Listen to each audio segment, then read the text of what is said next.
Утре сме на състезание, между другото, ама никой не го е бе. Платформата се вижда за качение с гумите, гумите са вързани. Буквално. Никой не го е. За дрифта, а не за дрифта, за офроуда. Не е вярно бе, не бе. Смисъл просто. Няма ли си прегледаш дрифтачката? Дрифтачката е прегледана. Вчера. Чакай, ние ще я качваме на паджерото на платформата.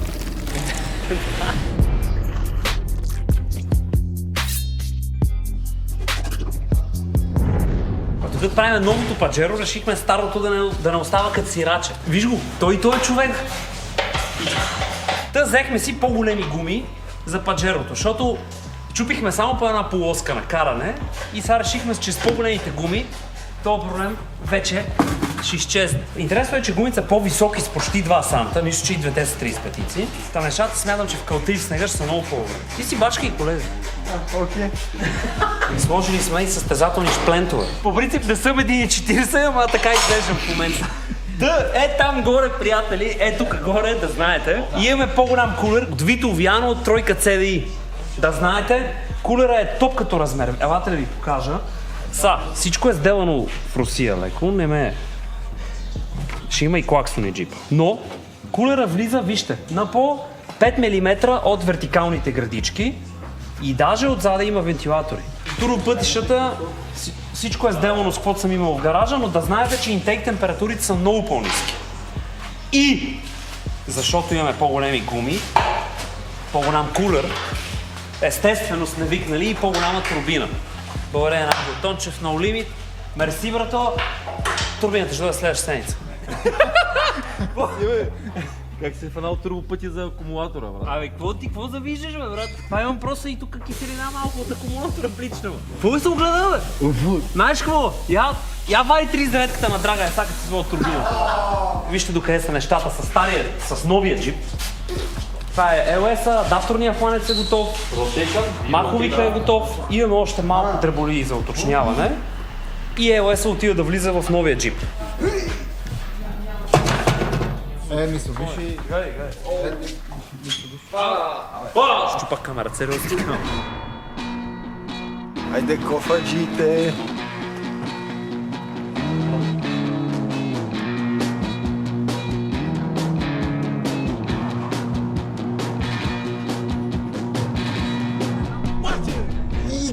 Гледай. Чакай. Та силно от утре и се върнава. Аз съм Ники, е Иванката. Кажи му се мене, любачи. Като работиш в Кенгуру Steam Race Jump, ти му имаш само на тениска. Как е Румънията, Йоанка? Тук нахуй те пътища в Румъния. Тук малко тук. Блеки. Е така малко. След 40 км 35 минути има голяма бензиностанция, където точно преди магистралата, където ще спреме на фреш. А там случайно асфалт дали ще има? Влогинг. Малко, да. Буса, ще му слагаме гъщица. Тоест сложихме му гъщица и... Колега, дай фасунката за газовата бутилка. А на есела? Не е села също, там сме на метан, сега ще преместиме тук е села.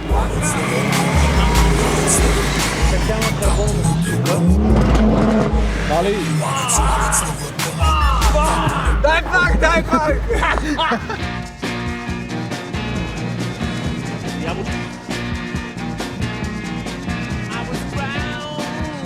Абе, отзада, как е бе? Друсите ли са? Please, I beg you! We are wrecking the car! Ако тръгне е села да изпада, казвайте! Hello, money! Пет ломан!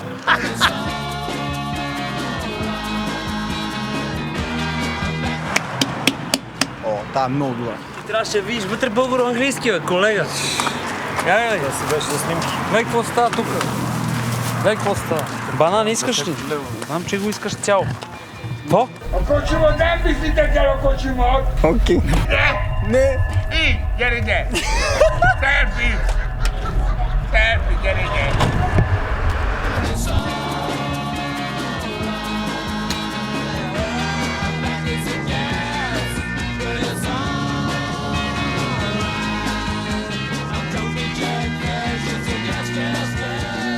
Мъртъв си, кучко!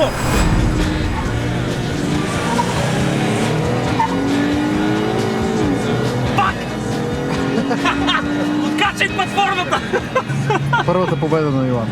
Ако отивахме на дрифт да е на оффроуд, остана. Али знаеш по-пряк път. Тук съм шуби. Разкрихме ги. О, гледка се.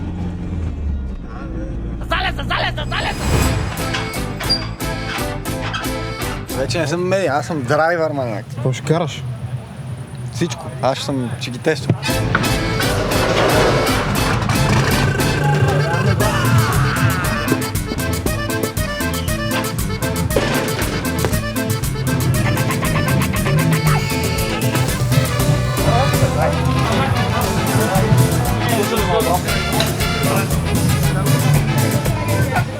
Часа път. Как 13 бе, чакай бе. 6 и до 6. 12, Ники 15 са бе, защо лъжиш хората? 15 часа път е бами сама. И даже сега е 8:51. В България е 9:51. Какво прикажа, че? 18 часа бе. А един ден път. Да, буквално цяла седмица. Брат, един месец пътуваме. Буквално една година пътуваме. Той не знаеш. Момчета, кога ще едеш ти? След малко.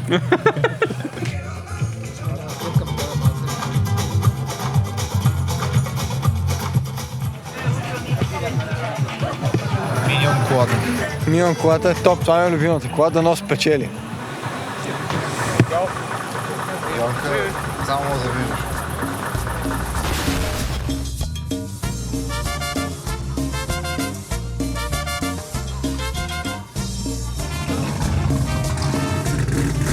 Какво става?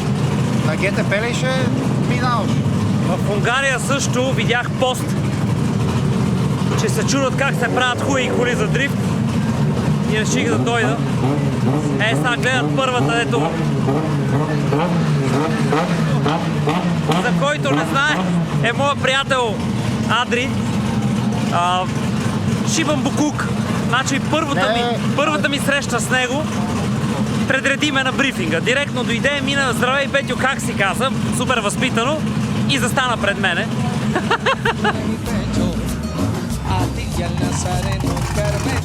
Добро утро! Кое му е доброто бе? Какво ти става, брат? Крисо за пръв път идва на... На истинска писта, да. Да. Това е, защото не са ходили на Бухово, брат. Ей! Каква дрифт писта? Това е за картинг, бе, братле. Какво ти става? This for real. Thank you, but you save it from last year. Това ми е от миналата година, човека ми го пази. Ти що Какво искаш? искаш да сложа за теб? Какво да сложа за теб?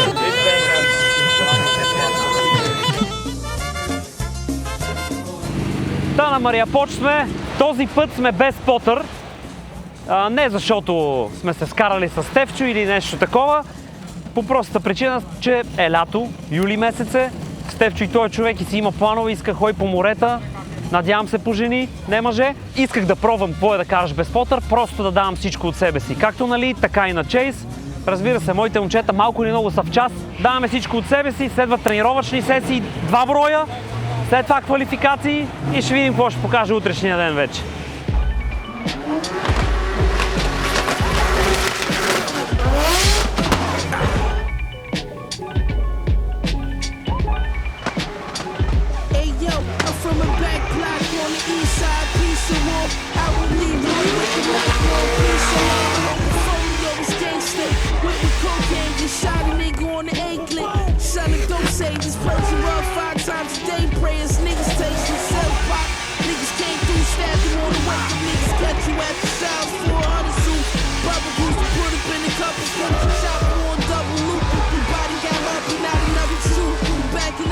Този род ми хареса общо взето. Само малко трябва да изчистя последната зона.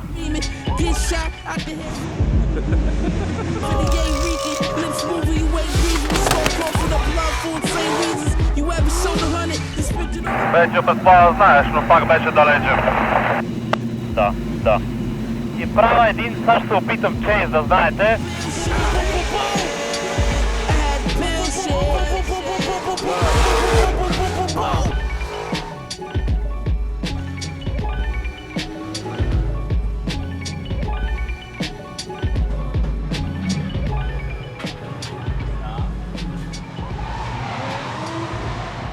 Може ли да те казвай? Да, нищо нямам.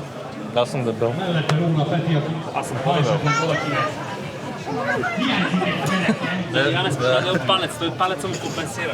Бургер. Тебе? А за тебе? И аз имам Ай, фусти.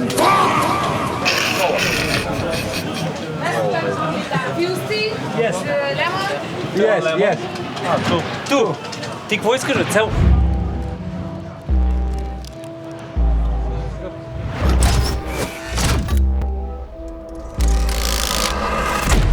Niggas made meals on my old flows, woo. Some niggas fell in love with my old hoes, woo. Ain't gon' get in the club with this gun, nigga, woo. They gon' clear the way, ain't gotta chill security. Излизам да знаете с Адри. They can't wait till they wet, son. Say with the blood, nigga, mask up. Raw day, jump down the wet, son. Идвам за гуми и гориво. Беше по-бърз отколкото очаквах, но това е нормално. Аз съм с бавни гуми. Fuck around, drop the dog on your head, woo. Throw a few Cubans on the bad beat, woo. Might call heavy. Старта съм с Сандра, да знаете. На старт съм с Сандра. I forget BM on meds. I gave my BMs away. Знаете тази колко е опасна. Отзад се случват страшни работи. Не мога. Fuck around, driving cameras on your head. Fuck around, driving cameras on your head.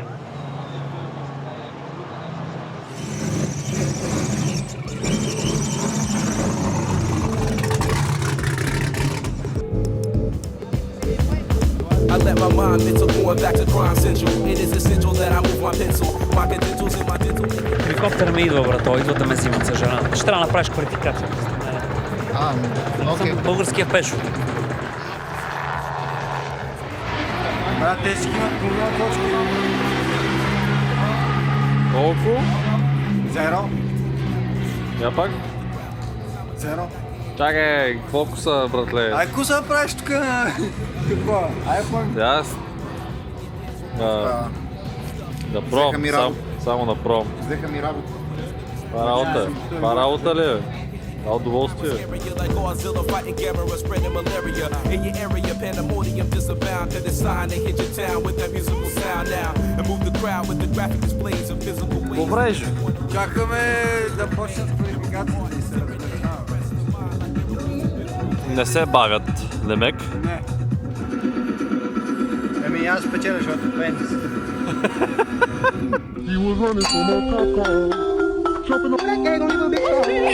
Аз го познавам.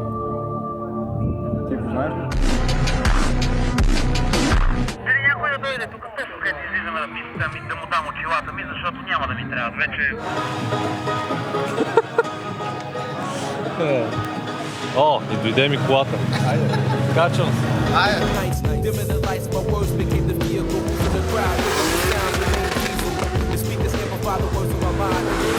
It stands for a word the sign, repping his rhyme, so I stand to the right of the guard. Up above, giving love while he's rapping his song. Even though I stand 5'11", my head is touching heaven. Above the clouds, I sound stop 9/11. I be the deacon reverend, rocking the 777. It be the cruising records, so sunny, I'm all collecting. I'm staying, leaving the message, but sometimes you're second guessing. You better be understanding that I never left the first question. Before I listen, meticulous in many directions. In the city, town, area, policy section.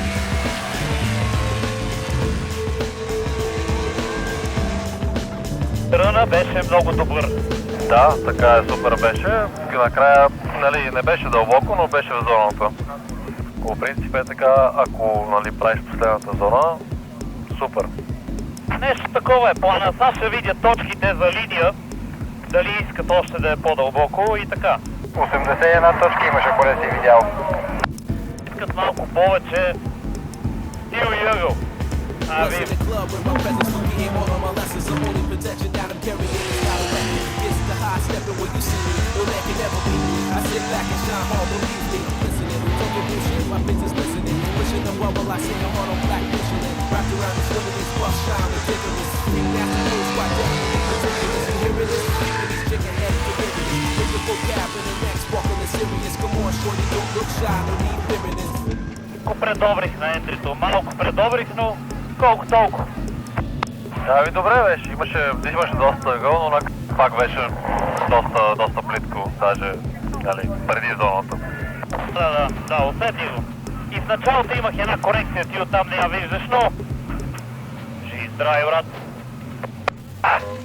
Пак 80 до мамкаво. Свалям си каската, да знаете, сега идвам в бокса.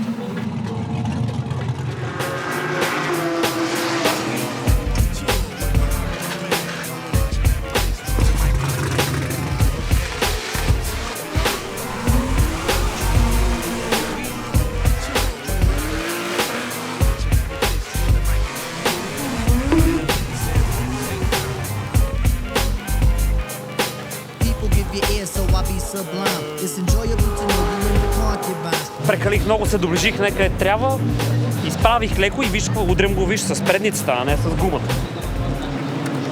Тунинг!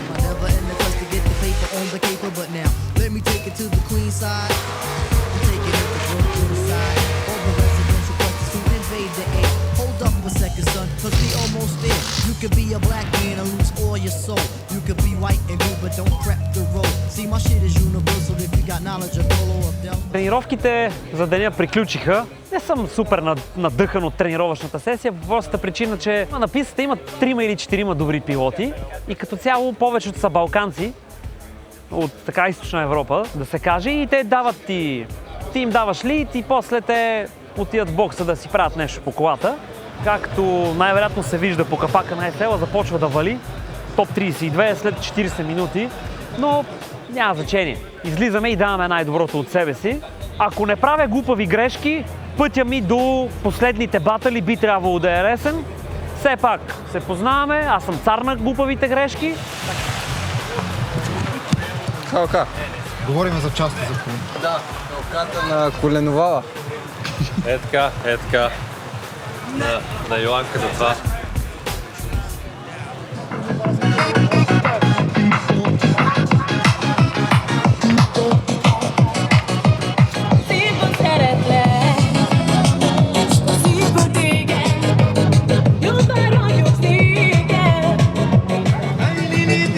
Хората си живеят живота, не са тук като мене. Аз стоя тук, ядосам се, програмата, закъсненията. Лайва! Това пича вземе една бутилка водка и една тон кола и си го прави деня.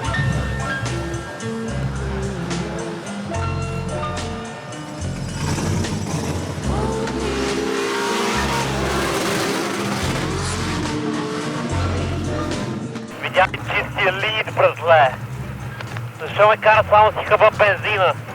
Дебек няма караш повече. Абсолютно никакъв смисъл няма. Как е дрифта? Супер е. Виж сега, в принцип мога да си направиш каквото искаш на писта, никой за никъде не бърза.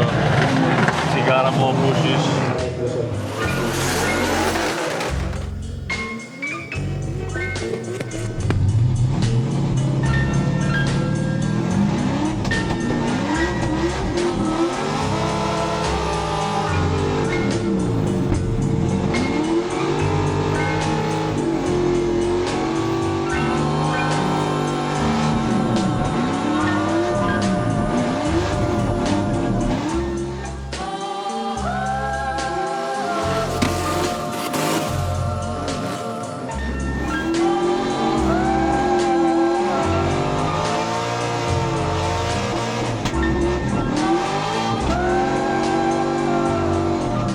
Не съм го видял да изправя, но не беше най-добрият чейс.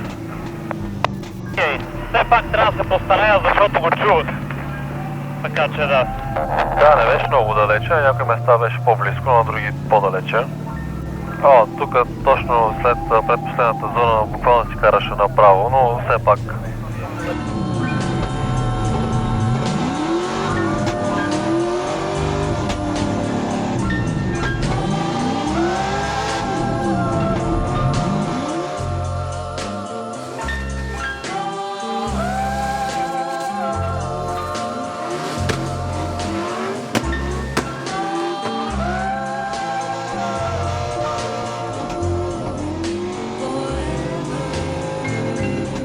Лека корекция, съвсем леко изправяне на Чейнс, но мисля, че ще ми го дадат, защото той въобще не беше в зоната, пич. Крис, имаме ли инфо? Чака, бе, явно гледат да си късота, да знам.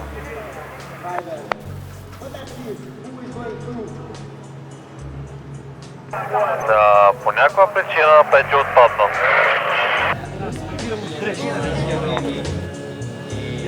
Изметахме ли конкуренцията? Изметахме конкуренцията. Конкуренцията винаги я помитаме. Помитаме я. Точно така. Помитаме се. Помитаме. Имаме си помитман. Помитман. Дигам ли? Много тежи. Вика да го вдигаме. Много си луд, маяк! Сложи каска, бе!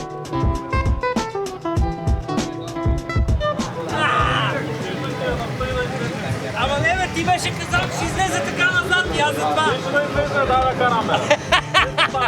Ай, бе! Слиза от там, ще го извадя 3 пъти до сега. С платформа ще го извадя.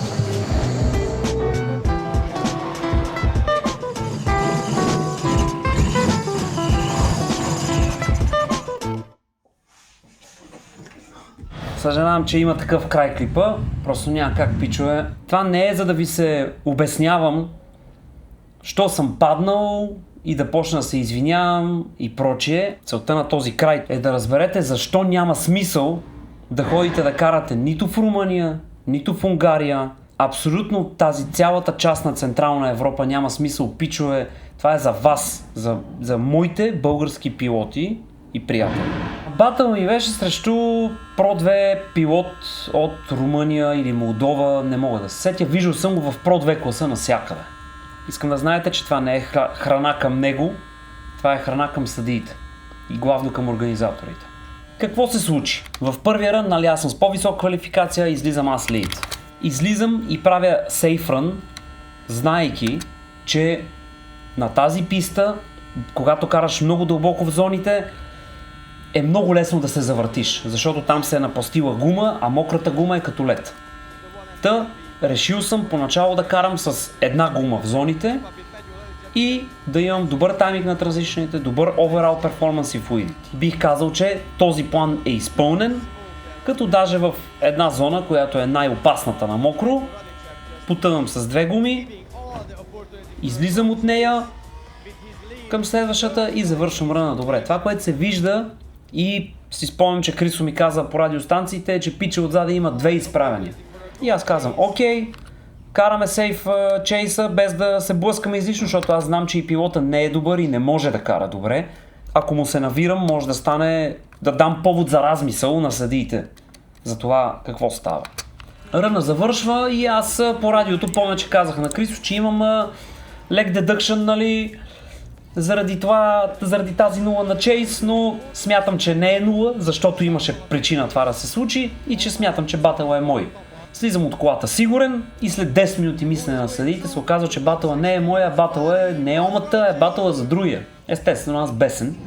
Отивам веднага в бокса, преглеждам записите, подавам контестация, изчаквам я, за да ме качат при съдиите и ето тук, пичове, става много интересно. Съдиите са трима. Игор Алфи, който е известен навсякъде съдия. Другият е, не мога да кажа точно правилно името, Кетан Рутина. Това е, бих казал, младо момче, по-младо от мен ми изглежда. А третия съдия е Петър Ангел, човек, който според мен не е бил съдия и казаха, че за пръв път го виждат като съдия на Мария Поч на тази писта, но винаги е бил рейс директор. Това с което започнахме, нали, първо Игор Алфи, нещо, което мога да приема, но отново не одобрявам. Каза, че за него държи да ми каже, че решението не е било единодушно и че той е бил за омата. Когато има спорни ситуации и чуденки, понякога е по-добре да дадеш омата, отколкото да си краен. Младия съдия Кетън, по негови думи, няма думи, той не говори нито на брифинг, нито на контестация, като се подава. Той стои и мълчи просто. И наложи се Петър Ангел да ми се обясни защо е такова решението. Човека каза първо, че според него моя чейс, тази корекция, която направих, не е 0. И аз му казах, добре, супер. Това означава тогава, че имаме лид срещу лид, чейс от моя страна без 0 и чейс от негова страна с 0. Това означава, че аз печеля автоматично. И той каза, не, това не е истина. Чейсът ти е 0. Сравняваме лид срещу лид. И аз казвам, добре, моя лид е по-добър, трябва да спечеля. При което човека започна да ми обяснява как той е бил по-дълбоко в първа зона, заради което нещо лида му се награждава. И аз му казвам, да, но лида му, първо той не е бил по-дълбоко. Той е бил по-късно в първа зона и има две анчейсови ситуации. Посоката на дрифта преди вътрешен се сменя преди вътрешния, а не се увиваш около него, като змия. Пича хем не сменя посоката след вътрешния, хем настъпва вътрешната линия. Там, ако загледате, има 3 черти, по които се гледа колко близко си до конуса, който липсва. Първо липсва конус на трасето. Второ, ако конуса беше там, той щеше го блъсне. Трето, ако конуса беше там, той щеше кара направо през него. Четвърто, след конуса той посоката на дрифта не е сменена. И пето, в зоната на стената, отново той издължава зоната с още 15, бих казал 20 метра. Там, ако видите чертите на синьото от Мастърса, нали, там няма писта. Той не трябва да е там, транзишън трябва да се случи 20 метра по-рано. Трябва да влезеш в зоната и да излезеш от нея. Защо ви ги обяснявам всички тези неща? Чувам абсолютно всеки от вас, както и аз преди години, да казва как иска да ходи да пробва по-високото ниво. Но пичове, това не е по-високото ниво, аз това се опитвам да ви обясня.